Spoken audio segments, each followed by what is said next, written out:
My girlfriend sleeping with our pastor was something I never imagined I'd have to say out loud. But the truth came to me in the quietest, most unexpected way. One evening, her phone buzzed while she was in the shower, and when I glanced at the screen, I saw his name pop up with a message that didn't belong between a pastor and a member of his church. My heart dropped, but I didn't confront her right away. I needed to breathe, to understand what I was dealing with.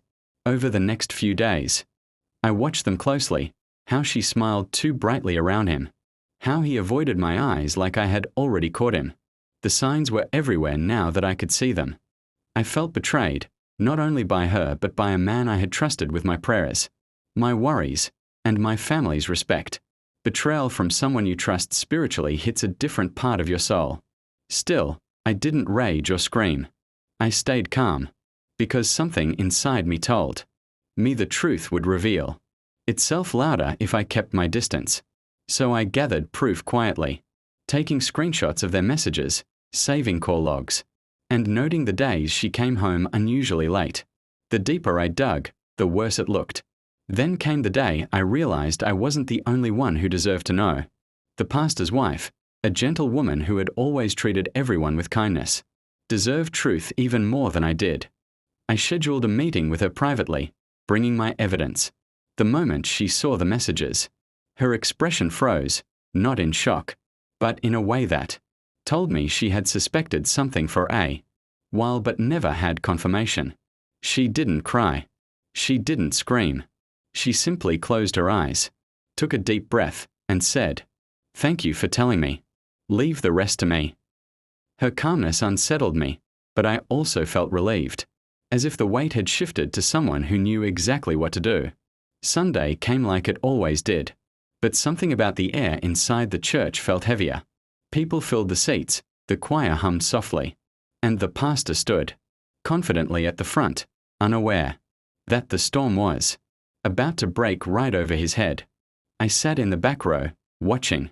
When it was time for the announcements, the pastor reached for the microphone, but his wife gently touched his arm and said, "I'll be handling this today." Her voice was steady, almost peaceful. The pastor looked confused, but he stepped aside. The congregation fell silent. She cleared her throat, looked around the room, and said, "Before we continue the service, I'd like to address something important. There have been actions taken within this church that violate not only vows but the trust of our entire community." People leaned in, sensing something big.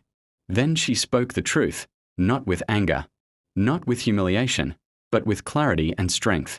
She didn't mention names, but everyone knew exactly who she meant.